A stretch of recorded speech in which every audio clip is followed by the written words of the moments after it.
Il m'arrive souvent d'être tiraillé parce que tout à coup, à 2 jours du sermon que je dois prononcer, alors que mon sujet est prêt, je me sens envahi comme un éclair par un autre sujet qui s'impose.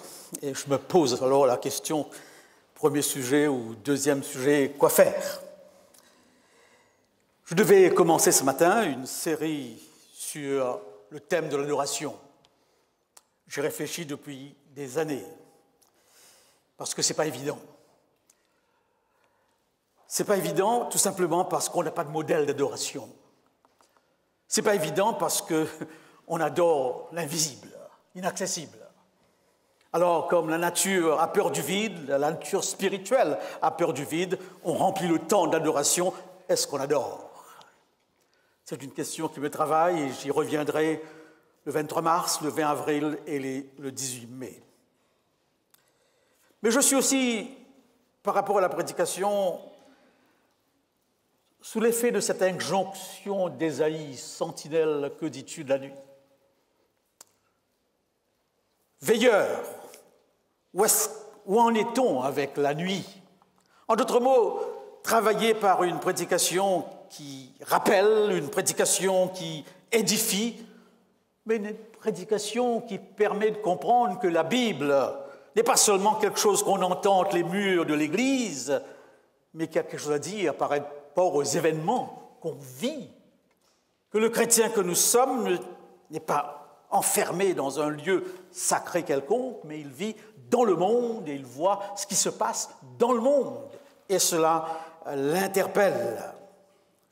Eh bien oui, c'est ce deuxième sujet qui me préoccupe, que je voudrais vous partager. Une question a été posée, elle est revenue à longueur de journée dans tous les médias à travers le monde. Pourquoi tant de haine? Pourquoi tant de haine? Des réseaux sociaux à la rue, un déferlement de toutes les violences, je reprends les termes, eh bien, qui ont résonné durant toute cette semaine, depuis maintenant 3 mois. Des spécialistes de tous bords ont défilé sur les plateformes de TV pour expliquer d'où vient cette haine. Ils ont proposé des solutions. Toutes les violences, semble-t-il, se donnent rendez-vous: antisémitisme, sexisme, racisme, homophobisme. Et je constate que les seuls peut-être qui détiennent l'explication, la vraie, des causes profondes, ne sont pas convoqués sur aucune plateforme de télé. Tous les corps de métier sont représentés dans les débats, sauf bien sûr les curés, les pasteurs et les prêtres. Et ça se comprend, on est en laïcité, on les consulte en privé, mais ils n'ont qu'une parole à dire en public. Et ça gêne, parce que je crois que la réponse à cette question, c'est Dieu qui la détient. Alors je voudrais ce matin, non pas répondre par une seule phrase, à cause du péché, c'est un peu trop facile, n'est-ce pas? Eh bien, revoir avec vous très brièvement les racines, les sources, la semence de cette haine. Je ne suis pas un spécialiste de cette violence. Et deuxièmement, je voudrais rester totalement dans le texte biblique et essayer de trouver les raisons. Si toutefois je sortirai, ce sera uniquement une seule fois. J'aborde les questions de Bible en main, en fonction de cette déclaration de l'apôtre Paul. Ces choses sont arrivées pour vous servir d'instruction.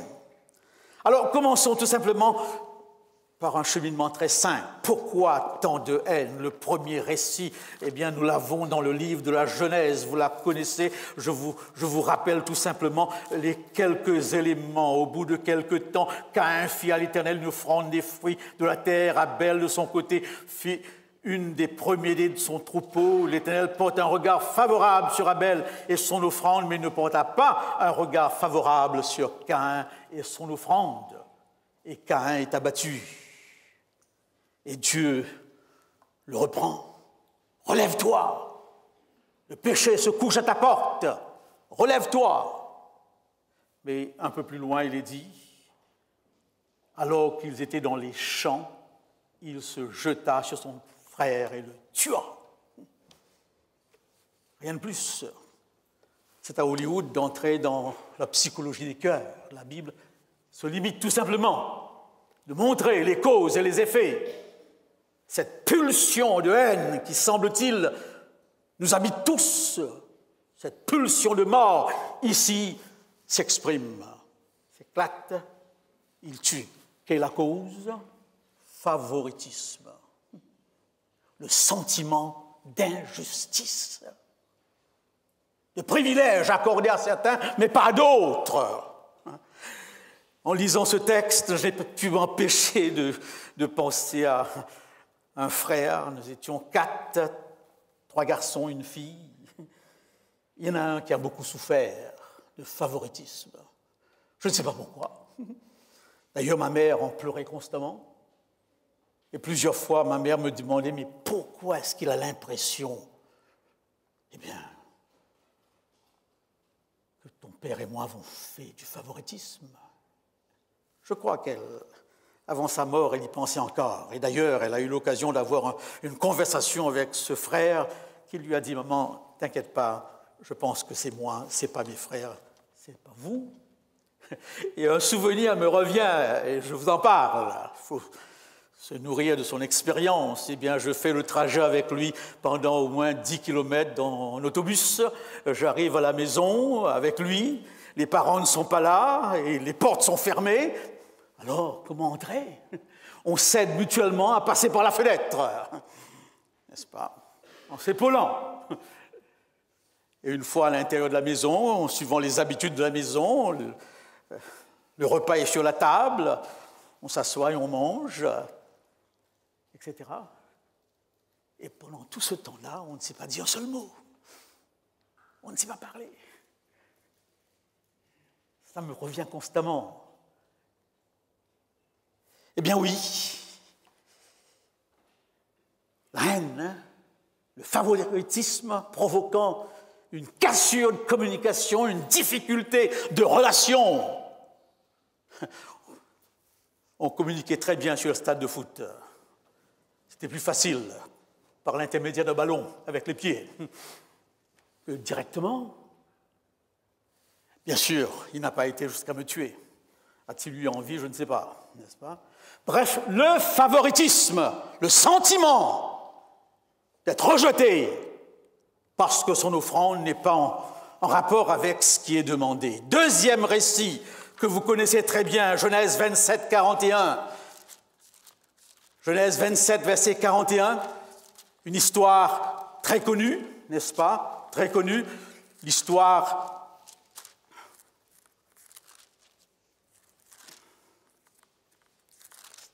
Eh bien oui, Ésaü conçut de la haine contre Jacob. Il conçut de la haine. Ça a pris du temps, ça s'est nourri, ça s'est développé. Et finalement, ça s'est manifesté, car au moment où il ne reçoit pas la bénédiction, il pousse des cris d'amertume. Et il dit en fin de compte, je le tuerai. De nouveau, une haine qui risque d'aboutir à la mort de l'autre. Encore une fois, favoritisme, préférence, et surtout le sentiment d'avoir été floué. Le sentiment que par ruse, par démagogie, l'autre a bénéficié d'une bénédiction qui devrait être la nôtre. Vous avez entendu ces expressions? On est floué. À quoi servent ces débats? On est automatiquement floué. C'est la ruse politique, que sais-je? On est en plein dedans. Eh bien oui. Deuxième cas.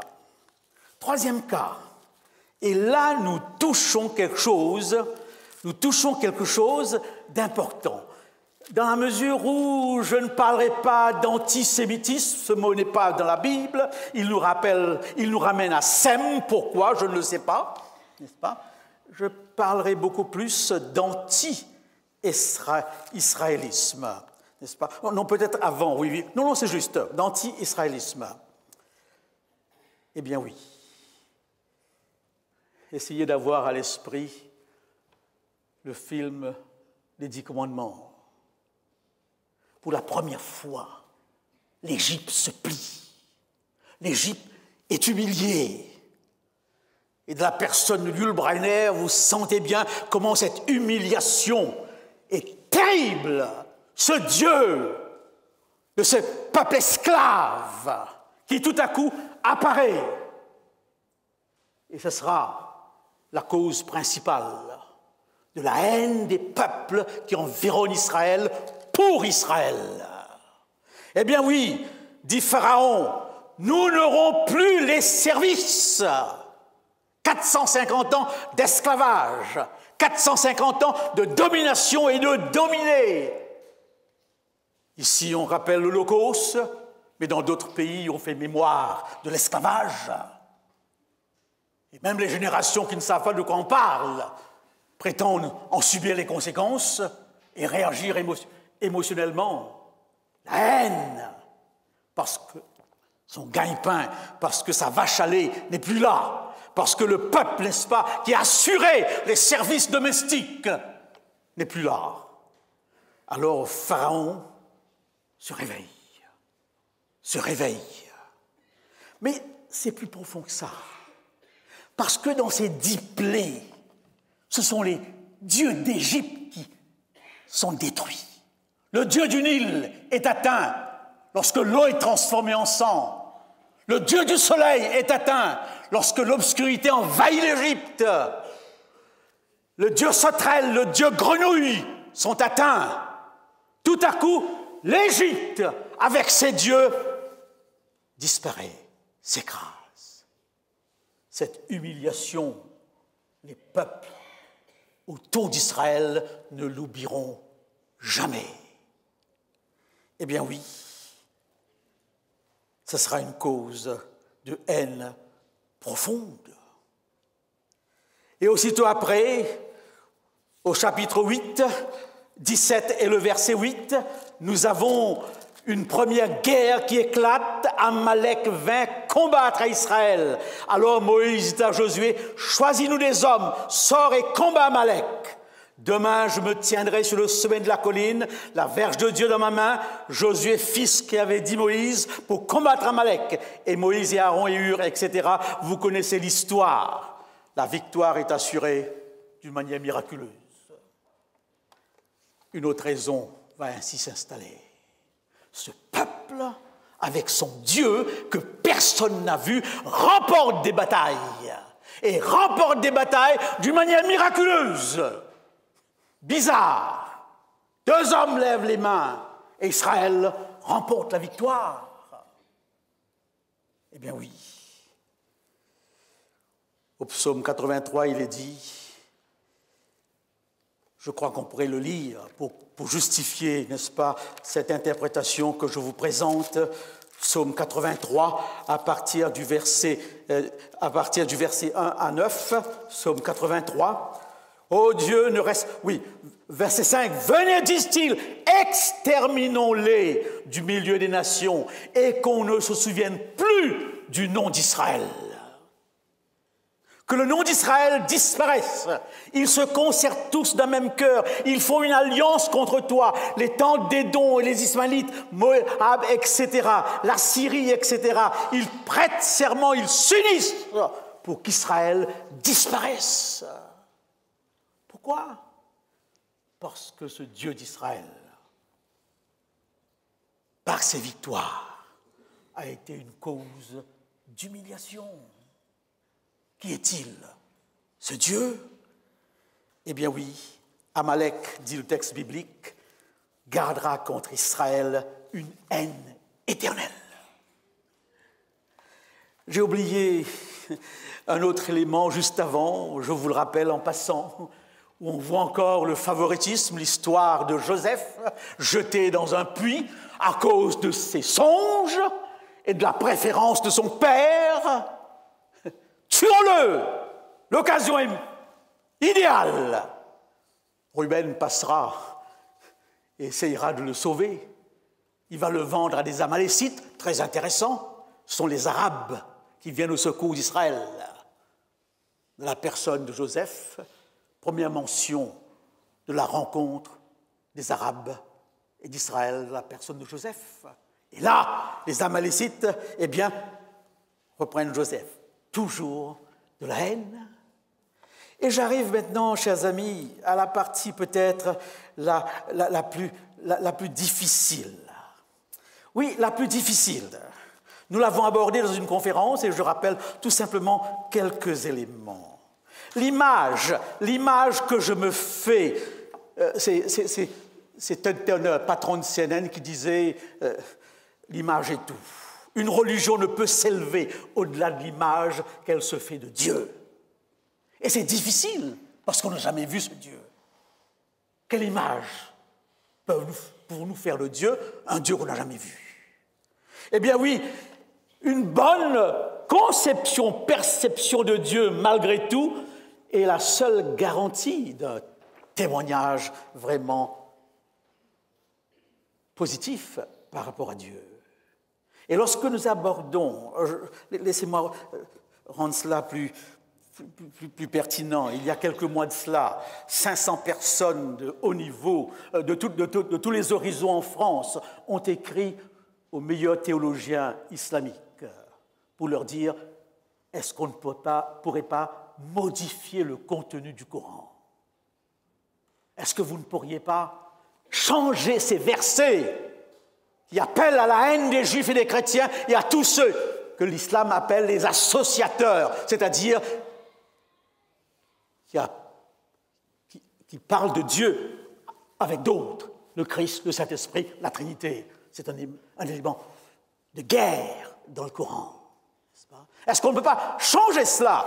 Et j'ai lu la réponse d'un imam qui disait « Mais commencez par changer vous aussi les textes de l'Ancien Testament, qui sont aussi violents.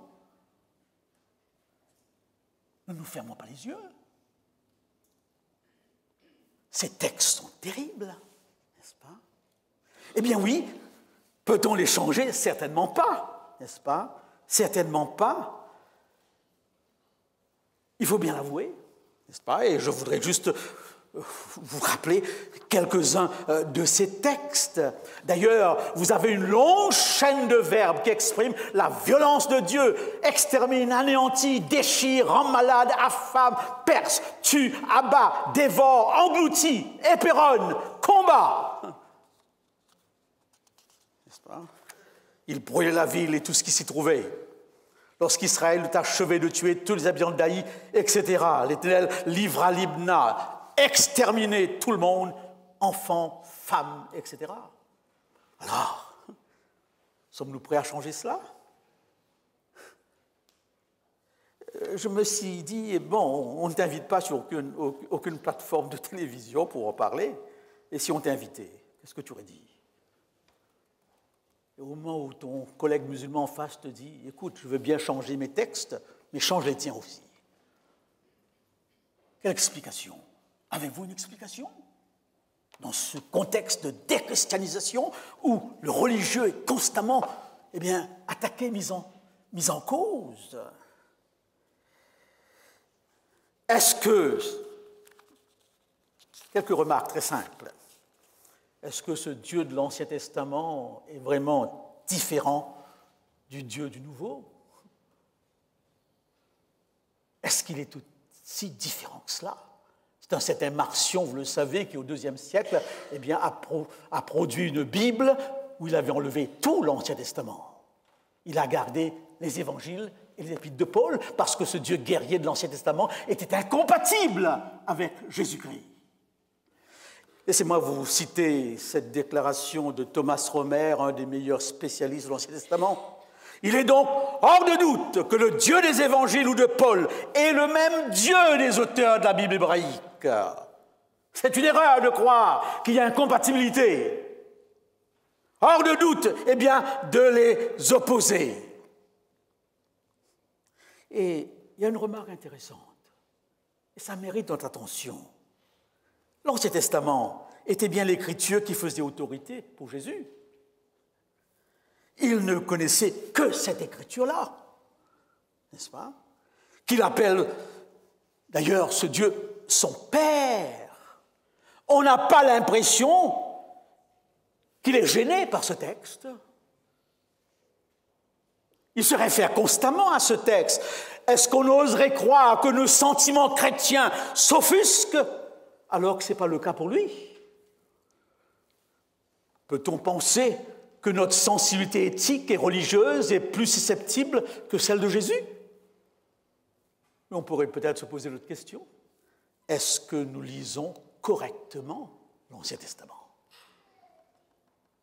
Est-ce que nous lisons comme Jésus le lisait? Ou alors, on ne le lit même pas? Eh bien oui. Essayons de le lire autrement. Parce que c'est là une des sources de haine entre les peuples, un des reproches qu'on fait au christianisme. Votre Dieu est aussi violent que le nôtre. Eh bien oui, si vous lisez attentivement, vous verrez quelque chose de très important, n'est-ce pas, de très important. Dieu va attendre 450 ans avant de dire « tuer ». Et dans cet ordre que Dieu va donner, 450 ans de patience. Les Américains et la coalition n'ont pas eu autant de patience pour l'Irak. Après 30 jours, nous attaquons. Ça, c'est l'homme. Et Dieu attend 4 siècles et demi avant d'intervenir et de prononcer un jugement. Ça fait réfléchir. Aucun peuple au monde n'a attendu autant avant d'infliger à l'autre ces punitions. Deuxièmement, son plan de départ pour la conquête de Canaan était totalement différent de ce qui s'est réellement passé. Ses promesses de délivrance aux Israélites en esclavage au pays d'Égypte ne contiennent aucune allusion. Donc, ces interventions ne contiennent aucune allusion au sang versé. Si Dieu avait pris les choses en main, si Israël avait laissé à Dieu l'initiative d'agir, voilà ce qu'ils auraient compris. Je vous ferai entrer dans le pays où j'ai juré de Abraham, à Isaac et à Jacob. Je vous le donnerai en possession. C'est moi qui vais le faire, pas vous. Et alors, je vous sauverai comment? À bras étendus et par de grands jugements. Alors que l'armée de Pharaon encerclait le peuple et croyait à un triomphe facile, l'ordre de Dieu à Moïse est sans ambiguïté. Ne craignez pas, restez en place, regardez la délivrance que l'Éternel va vous accorder, car les Égyptiens que vous voyez aujourd'hui, vous ne les verrez plus jamais. L'Éternel combattra pour vous et vous gardez le silence. Voilà. Ce n'est pas votre boulot, c'est le mien. Et là, nous découvrons en lisant le texte sacré, quand Dieu intervient, il n'y a pas de carnage. La mort est là, mais elle est immédiate. Il n'y a pas de torture, il n'y a pas de triomphe, n'est-ce pas? Eh bien oui, à chaque fois qu'il est intervenu, que ce soit au niveau de la mer Rouge, que ce soit au niveau des murs de Jéricho, eh bien, il y a eu destruction. Mais ce n'était pas à la manière des hommes, n'est-ce pas? Forcément, il y a bien un jugement, eh bien, qui s'abat lorsque le péché atteint son comble, lorsqu'on a dépassé la limite. Même les êtres humains seraient tout à fait d'accord à cela. Vous seriez menacé dans votre environnement par quelqu'un, eh bien, de monstrueux, que vous seriez heureux qu'on l'arrête, qu'on l'enferme. Et c'est tout le débat actuel par rapport aux terroristes et à leurs enfants, n'est-ce pas? Car nous avons appris comment, et d'ailleurs Rahab dira cela, car nous avons appris comment à votre sortie d'Égypte, l'Éternel a mis à sec devant vous les eaux de la mer Rouge et comment vous avez traité les 2 rois des Amoréens au-delà du Jourdain, Sihon et Og, que vous avez dévoués par interdit. Nous l'avons appris, nous avons perdu courage et tous nos esprits sont abattus à votre aspect, car c'est l'Éternel votre Dieu qui est Dieu en haut, dans les cieux et en bas sur la terre. Oui, Dieu dit à Israël, je combattrai. Et il en sera de même pour la fin des temps, lorsqu'il prononcera son jugement final. Eh bien oui, je ne dis pas que ça explique tout, mais ça fait comprendre beaucoup de choses. Israël prendra parfois les choses en main. Aide-toi, le ciel t'aidera. Israël, tellement influencé par les peuples environnants, que ce soit au niveau de l'idolâtrie et à bien d'autres niveaux, et au niveau de la guerre, utilisera les mêmes armes de guerre par rapport au peuple. Eh bien voilà, laissez Dieu agir. N'est-ce pas la tendance humaine dans tous les domaines de prendre les choses en main, d'agir au nom de Dieu et non pas laisser Dieu agir. Donc, nous retrouvons, bien sûr, quelques éléments de la haine des peuples à l'égard de ce peuple de Dieu. Et je vais ajouter encore un autre que nous trouvons dans le Deutéronome. Il est assez important lorsque, dans ce chapitre de bénédiction et de malédiction, eh bien, il est dit, l'Éternel fera de toi la tête et non la queue. Tu seras toujours en haut, tu ne seras jamais en bas. Lorsque tu obéiras au commandement de Dieu, je te donnerai la supériorité sur les nations. C'est une réalité.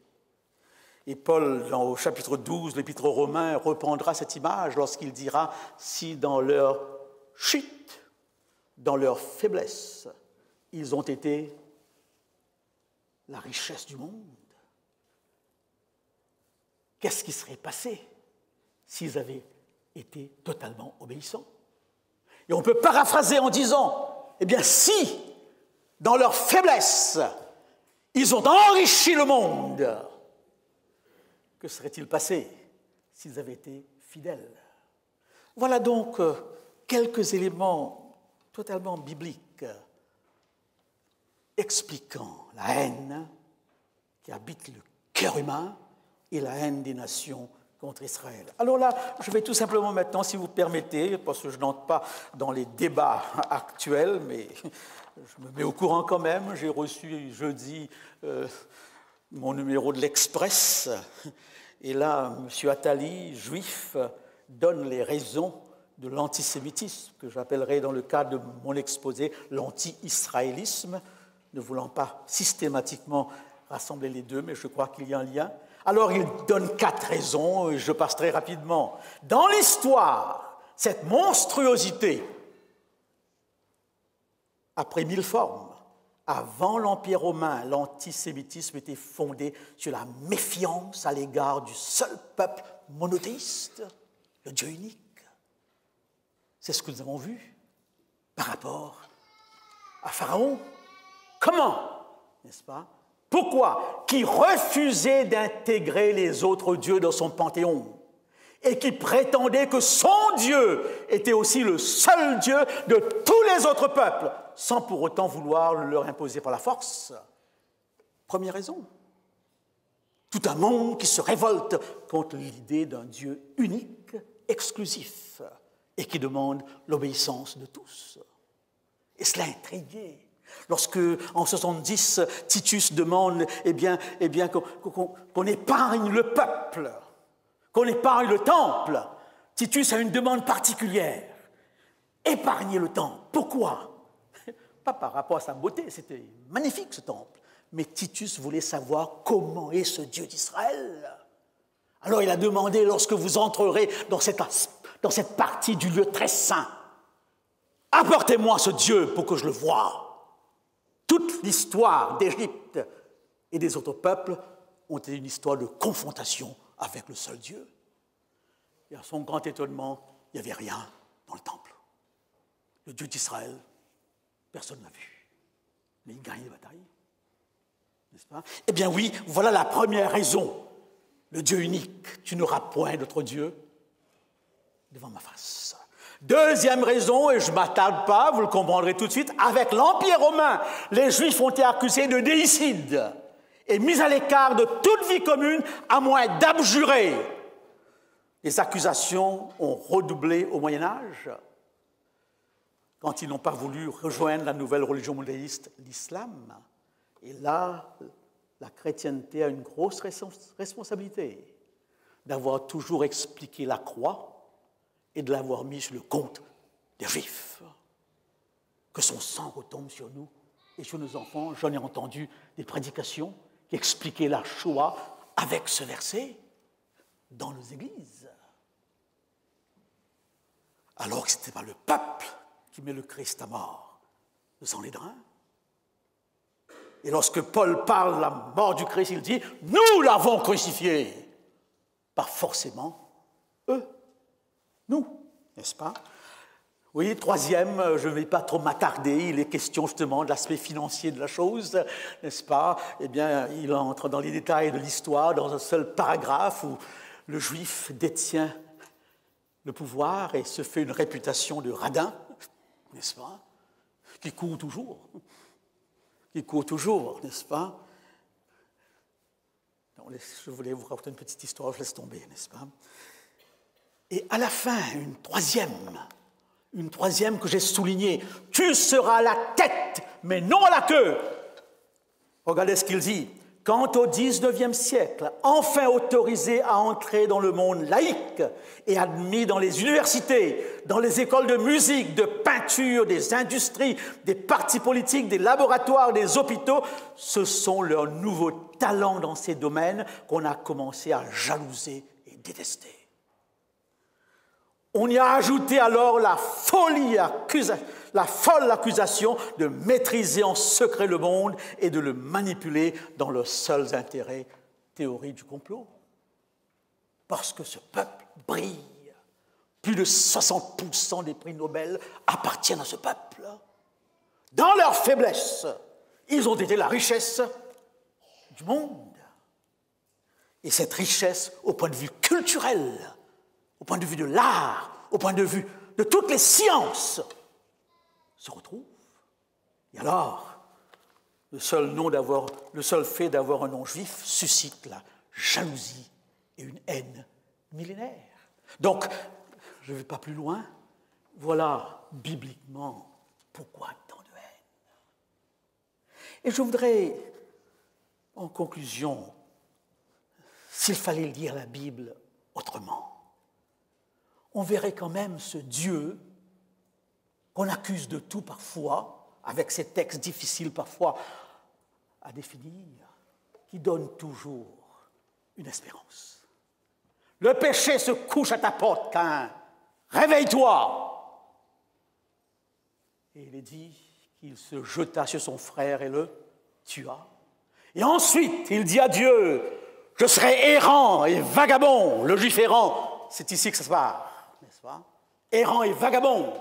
Partout on voudra me tuer et Dieu lui apporte une sécurité de grâce. Je mets sur toi ainsi, personne ne te tuera. Protection, malgré tout. Voilà Dieu. Mais c'est Caïn, dit le texte, qui s'éloigna de la face de Dieu et pour sa propre sécurité, il va bâtir la première ville afin de s'assurer. Et lorsque Jude en parle, Jude parlera de Caïn et il dira la voie de Caïn qui mène à la perdition. Dans l'histoire, n'est-ce pas, d'Ésaü, qui est aussi une histoire, eh bien, où le favoritisme est là, de la part du père, de la mère. Vous avez une bénédiction où il est dit à Ésaü, tu secoueras le joug de ton frère. Et l'histoire se termine par une réconciliation. Alors que Jacob a peur des représailles, Ésaü vient vers lui avec un cœur réconcilié. Et si vous lisez attentivement l'Ancien Testament, vous verrez que lorsqu'Israël, durant ses pèlerinages, s'approche des territoires où se trouvent les descendants d'Ésaü, Dieu dit à Israël, ne les attaque pas, protège-les. Lumière d'espoir. Et bien sûr, l'histoire de Joseph, ses frères qui tremblent et qui ont peur. Et Joseph leur dit, ne vous inquiétez pas, ce qui est arrivé, c'est Dieu qui la dirige, il a transformé le mal en bien, parce que Joseph sera gouverneur d'Égypte, du fond du puits au gouverneur. Et j'arrive maintenant, si vous permettez, sur cette partie qui nous travaille, sur laquelle nous avons tellement de difficultés. Les peuples qui sont tués sont au nombre de 7. Jébusiens, Éphésiens, les noms m'échappent, mais vous n'avez que 7. Et bien sûr, cette destruction, laissez-moi vous rappeler en premier lieu, n'est-ce pas, Sodome et Gomorrhe, s'il y a 10 justes, j'épargne ce peuple. Peuple corrompu. Ils sont corrompus, dit Dieu. Et leur corruption monte jusqu'à moi. Je vais détruire. Abraham intercède. S'il y a 10, est-ce que tu détruis? Non. Et 10, de la pensée hébraïque, c'est le minimum. Ça pourrait dire, s'il y a un juste, est-ce que tu détruis? Dieu dit, je ne le détruis pas. Il n'y avait pas un seul juste. Et alors, j'arrive justement maintenant à ces peuples qui ont été détruits et je les compare à un autre qui était aussi violent. Je crois que je vous lirai le texte dans Nahum m'accorde au moins 3 chapitres à Ninive. Qu'est-ce qu'il est dit? Malheur à la ville sanguinaire. Ninive, la sanguinaire. Ninive, pleine de mensonges. Ninive, pleine de violence. Où Dieu dit, il n'y a point de remède à ta blessure, Ninive, ta plaie mortelle. Et quand je lis le livre de Jonas, je découvre qu'il est dit, la méchanceté de Ninive est montée jusqu'au ciel. C'est la même expression pour le péché est à son comble. Et pourtant, à l'étonnement de Jonas, qui s'énerve, il prêche dans 40 jours, Ninive est détruite. Ninive se repent. Et Dieu pardonne. Alors, ça change notre perspective. Laissez-moi faire. Et j'amènerai jusqu'au bout mon plan. Tous les problèmes des églises à travers le monde a été le problème d'interférer dans le plan de Dieu. De vouloir prendre les choses en main. Il y a des choses que nous devons prendre en main et des choses que Dieu accomplira suivant son dessein. Eh bien oui, Ninive, l'incarnation du péché qui est à son comble, de la violence. Et je comprends Jonas, comment vais-je prêcher là? Il se réjouit d'annoncer la destruction de Ninive. Eh bien oui, Dieu change. N'aurais-je pas pitié de ces 120 000 personnes? Toi, tu as pitié d'un ricin, et moi, n'aurais-je pas pitié de ces 120 000 personnes? Alors, montrez-moi un Dieu dont l'amour va jusqu'à ce point.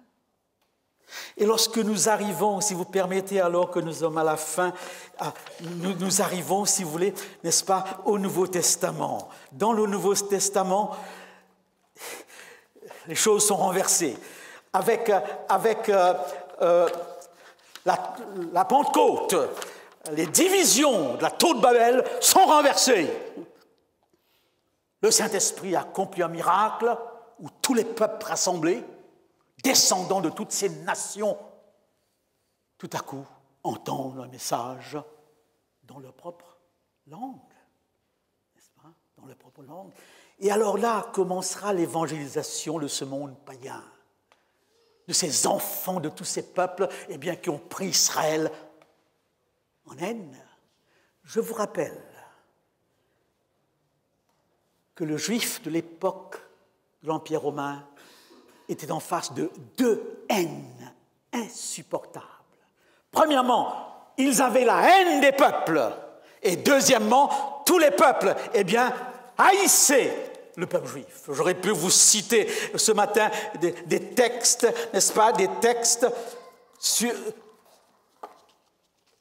cette haine du juif par rapport aux païens et du païen par rapport aux juifs. Laissez-moi vous citer quelques-uns et je vous donne même les indications. Je vous rappelle une chose très importante pour vous montrer combien c'était difficile. 12 apôtres, que 2 vont relever le défi de l'évangélisation des païens. Malgré tout,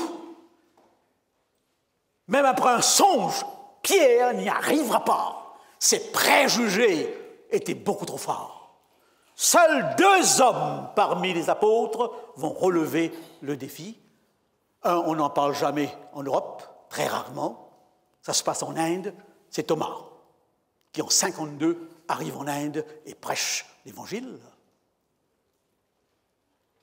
Il sera exécuté. Devant le succès que Thomas va avoir, un brahmane va commanditer sa mort. Eh bien, Thomas relève le défi dans un pays où vous avez 332 millions de dieux. Et c'est le pays qui, jusqu'à l'heure, est le plus difficile à atteindre, que 3% de chrétiens en Inde. Et bien sûr, Paul sera celui qui sera l'apôtre des païens. Mais laissez-moi vous lire quelques textes très simples. Cicéron parle, n'est-ce pas, des Juifs et il dit « c'est une nation barbare, superstitieuse ». Eh bien oui, Tacite, le grand historien, dit « c'est le peuple le plus vil qui soit ». Quand un païen se convertit, dit Tacite, la première chose qu'on lui demande « méprise tes dieux, répudie ta nationalité, renvoie tes parents, que sais-je » Et suivant la rumeur, Joseph Flavius dira, eh bien, chaque année, on offre un païen en sacrifice. Ça vous permet de comprendre l'ambiance. Et pour les Juifs, un seul texte, les païens, eh bien, c'est le combustible de l'enfer. Voilà où était-on arrivé au 1er siècle. Et l'Évangile va triompher. Pourquoi l'Évangile va triompher? Parce qu'un homme appelé Paul, eh bien oui, qui sera juif et païen dans sa constitution, saura être une passerelle pour l'évangélisation des païens. Eh bien oui, un Dieu, n'est-ce pas, que nous ne comprenons pas toujours, mais dont l'amour triomphe. J'écoutais finalement, je crois, jeudi ou vendredi, l'interview d'Henri Guénaud, ancien ministre. On lui posait la question, mais M. Guénaud, pourquoi tant de haine? Pourquoi tant de haine? Et voilà donc sa réponse. Que voulez-vous? C'est notre nature. Nous sommes des êtres ambivalents, des êtres d'ombre et de lumière. Nous sommes des êtres brisés, aliénés. La bête est en nous. Il a raison. Si nous sommes des produits d'évolution, eh bien, il y a encore un reste d'animalité en nous, n'est-ce pas? Eh bien oui, c'est comme ça. Et alors, cette bête en nous attend le moment de se réveiller. Et actuellement, elle se réveille à travers le monde. Et beaucoup de spécialistes du monde se posent la question, où allons? Où allons-nous? Eh bien oui, il a raison. Et alors, M. Guénaud, quelle est l'explication? L'explication est tout simplement l'éducation. L'éducation.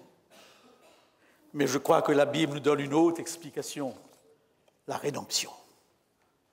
L'éducation, c'est tout simplement un plâtrage, c'est un filtrage, une digue, mais s'il faut changer l'homme au fond de lui-même, là où son moi est tapi comme un animal prêt à bondir, il n'y a qu'une seule solution, la rédemption, qui s'exprime par la repentance.